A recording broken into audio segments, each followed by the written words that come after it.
I think it was a night of mixed fortunes for all the parties, really. On the one hand, Labour managed to get its third successive election victory, an unprecedented achievement for it. But at the same time, it had its majority slashed. And most importantly, I think its share of the national vote was very, very disappointingly low. So its ability to claim any kind of real democratic mandate for a radical third term was greatly reduced. I think that means the government will be disappointed. Equally, perhaps some of the other party leaders might be disappointed with their performance too. The Conservatives did better than they have done in previous years, but there wasn't quite the breakthrough they were expecting. They're still languishing in that 33% of the vote box where they've been for the last two times, and that's not a position from which they can mount a real challenge. The Liberal Democrats too, the third party, didn't quite manage what they'd hoped to do, which was to take votes from the right. Most of their votes came from the left, and we know that in the longer term, the only way they're going to become a really credible alternative opposition is if they can take votes from those right-wing voters.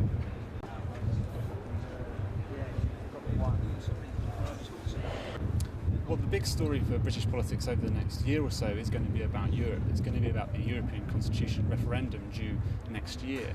Now, this result puts that contest in a very, very different light. Had Blair been given a resounding mandate, he'd have been able to go into that campaign with a powerful moral authority to try and make the case for Britain's participation in Europe.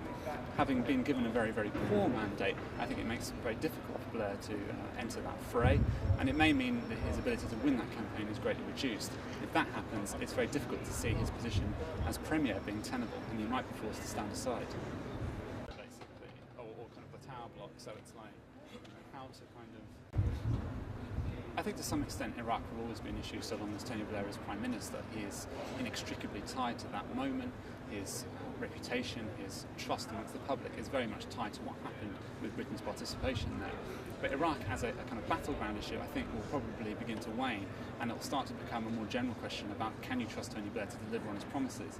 In that regard, if he manages to achieve some of what they're promising to do on the domestic front, public services front, then maybe he can begin to restore some of the trust that's been lost over Iraq.